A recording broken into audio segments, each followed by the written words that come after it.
Critical Masquerade, where people dress up in costumes on Halloween. And there's Critical Ass, there's a naked Critical Mass ride.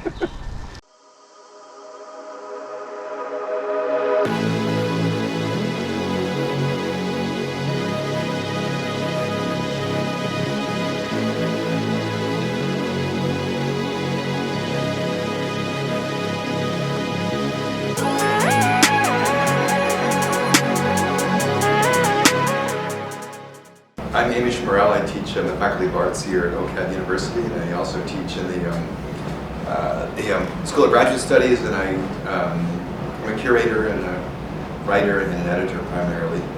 I've been here since 2006, sort of in different roles, but in my current position since 2016. I was editor of C Magazine, which is a contemporary art magazine based here in Toronto. And I'm also a curator, so I tend to deal with artists from the professional end of things, like commissioning artist projects and articles and curating and editing books about artists' work. So I know the whole non-production side of things.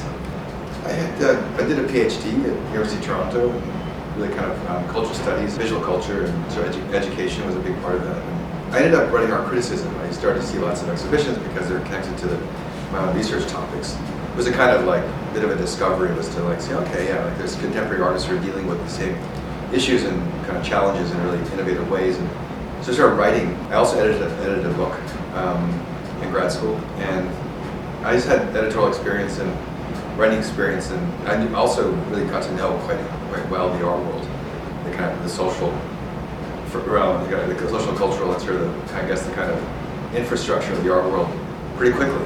It was very much about being part of a community and a place.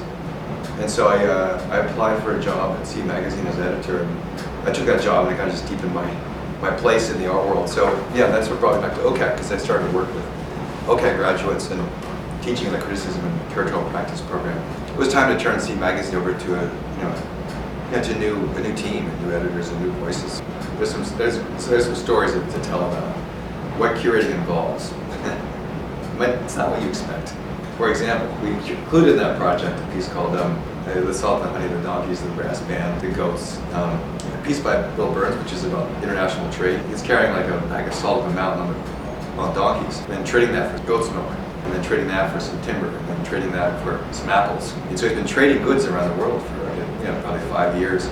So we commissioned a piece for Charlottetown. And for the piece I had to find a milking goat, just one milking goat, or 2 donkeys, a trip of donkeys, a beekeeper, and a brass band. So it took me like 2 months. That was the hardest piece to commission for that festival. Put lots of ads out, and call lots of farmers, and talk to lots of people. And, so that's part of curating. I was invited to curate a show in a small gallery, and they were looking to diversify their program and get younger curators to come. And I think they kind of lots of members-only shows, but let's try and get some new voices in here. So they invited me to show. It was hard in unexpected ways.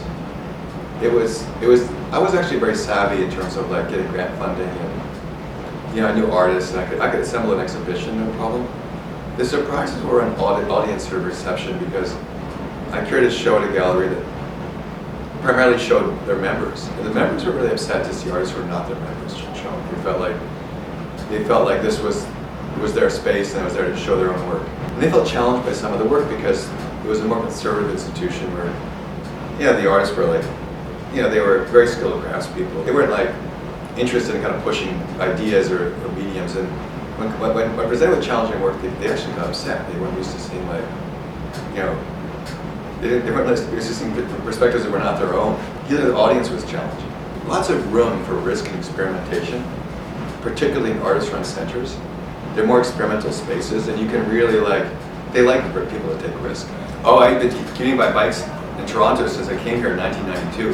In fact, I rode my bicycle here in 1991 from Cape Breton via Labrador in Quebec. It was 2,000 kilometers, and I went across Newfoundland, took a coastal boat for about a week up to Goose Bay, and then rode through the Labrador interior, then I said Teal all the way to Montreal. Yeah, I've been commuting by bike, not everywhere, but a lot of places. The longest trip continuous would have been that trip, Cape Breton to Montreal, the long way. Longest day trip I've done, maybe 300 kilometers. You can actually maintain a pretty reasonable pace at low energy, as long as your muscles, your shoulders, your neck are accustomed to being in a position that's there's much adjustment. And so it's a bit kind of like breathing, it's like almost a part of your parasympathetic nervous system where you can just kind of spin your legs. So you can ride, with these kind of variations of terrain and weather and wind for long periods of time, and it's not as like taxing as running or you're not sprinting. You're really you're going along at almost a kind of normal heart rate. So you can ride incredible distances if you work out the kind of both the training and then the technology for that kind of long distance comfort.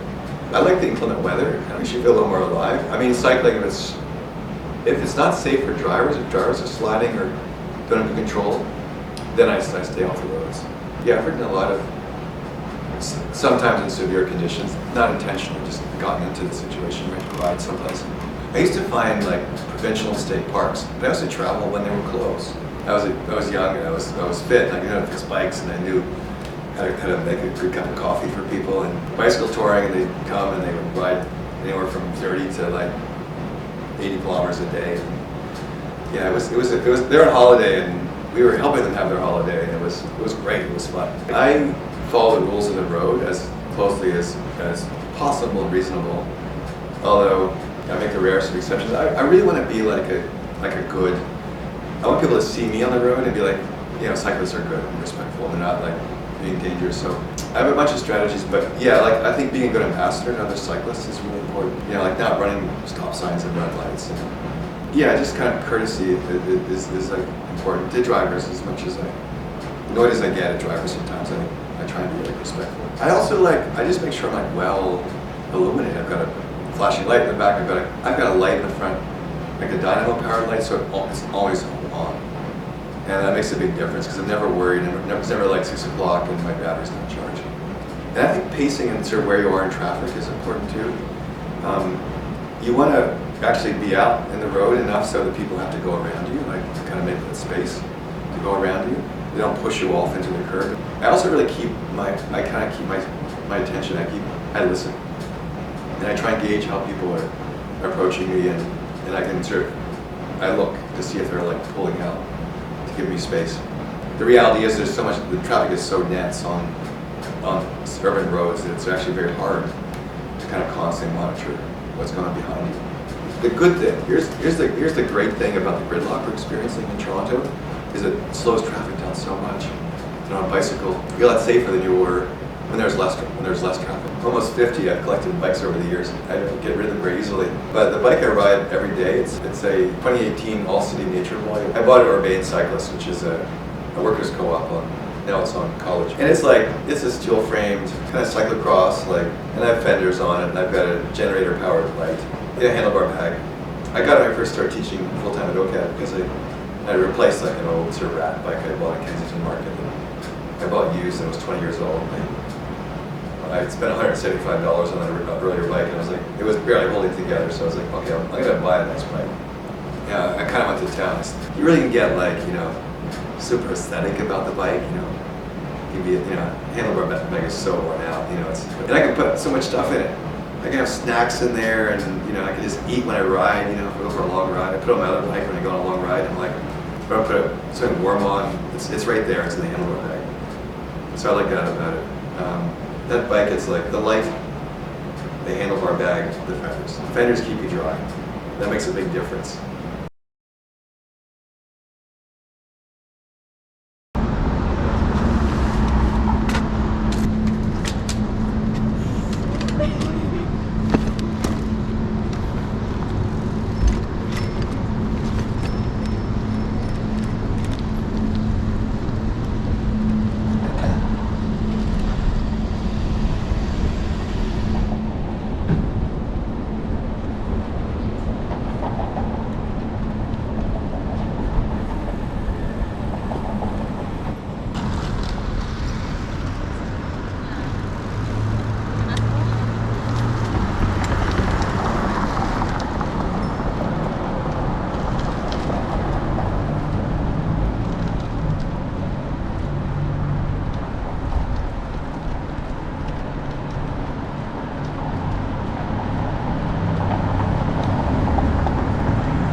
Used to be a bike shop down that alley called Parts Unknown.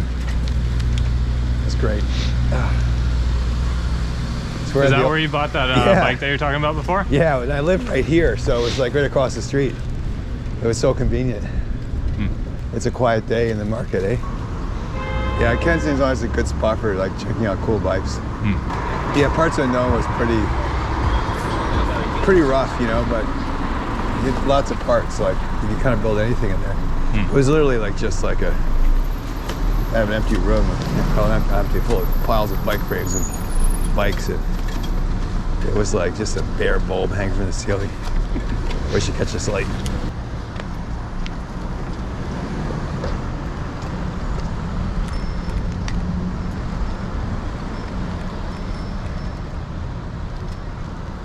Gabrielle, do you know if critical mass ever happens? Do you know about critical mass?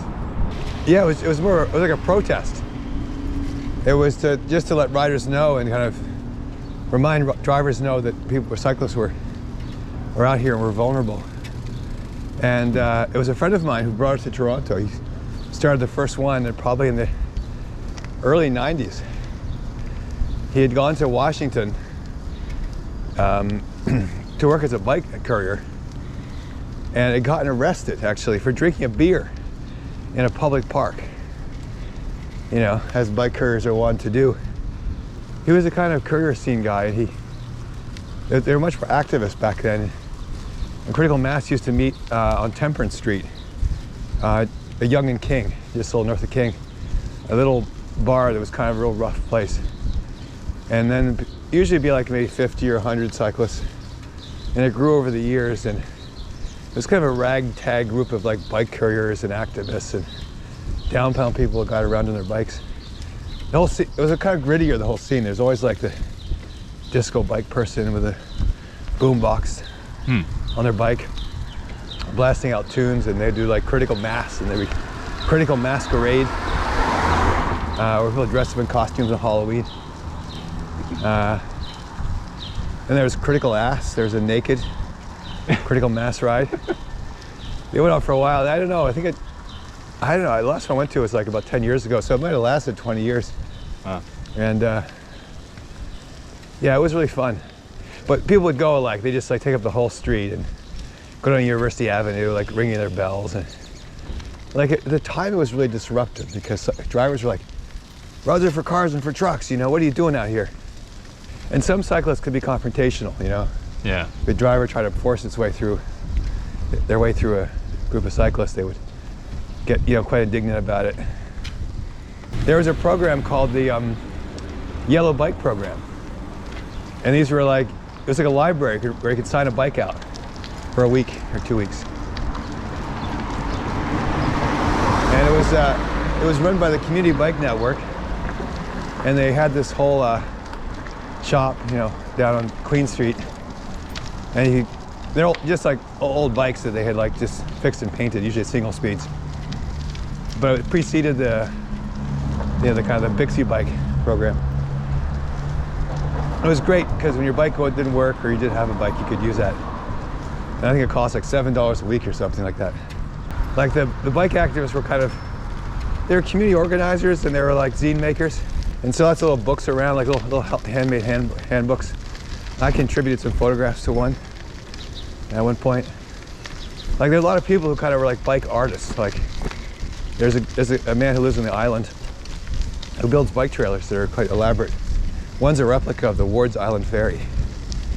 And I probably told you about this guy before, he had a bike canoe. It was a folding bike. He had cut a bike in half, he put hinges on the frame. And they had a canoe and cut the canoe in half and sealed up the center ends, and then he put hinges on it and had a little trailer. So the idea was he could pull his bike canoe down the lake with his bike, and then launch his canoe, and then he could canoe someplace and with his bike in the canoe. Yeah. And the only thing he's missing is like a hang glider he can cut in half. He's got land, air, and sea.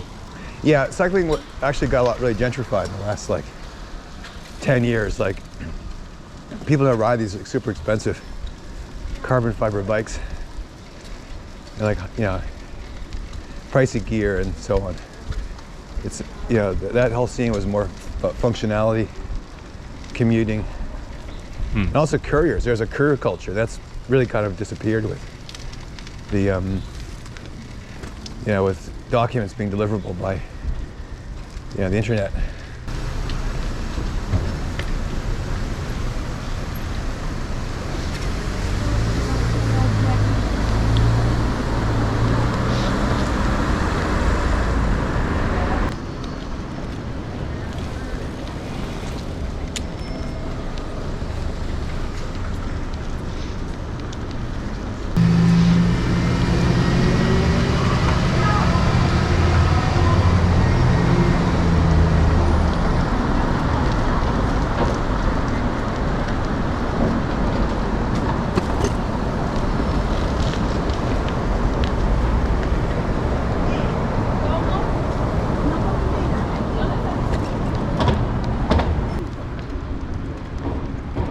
There was a group as well, they're still operational, called Art Spin. They're currently doing a project at Harborfront called Public Sweat, and it's a sauna village. Oh, okay. And they have architects, including a couple of OCAD faculty, design saunas, but they used to do something called Art Spin, and it was kind of a bicycle tour around the city with different projects you could experience, and it was super popular. They do like 3 events in the year, like where they would go. You would join up with a bunch of cyclists, like critical mass. Yeah. But it was an art tour. Oh, that's cool. It would be like 500 people. They had to have marshals and like permits to get to the traffic, but it was super amazing. Now, do you know about the House of Sticks? Sorry? You ever seen the House of Sticks? No. Oh, okay. You're in for a treat. Okay, we're going to have to break some laws here, but there's no traffic. So this has been around for as long as I can remember, like at least 20 years. Yeah, see, it's amazing. Look at that. Yeah. Yeah, and it's actually, if you go in the back in the alley, you'd see the back is covered in sticks. Oh. It's the base, I think, are pull cues that have been cut in like little rounds, almost like a wine cork. Yeah, I think it's one person. Wow. Yeah. Yeah. And it has that like that mosaic effect. Yeah.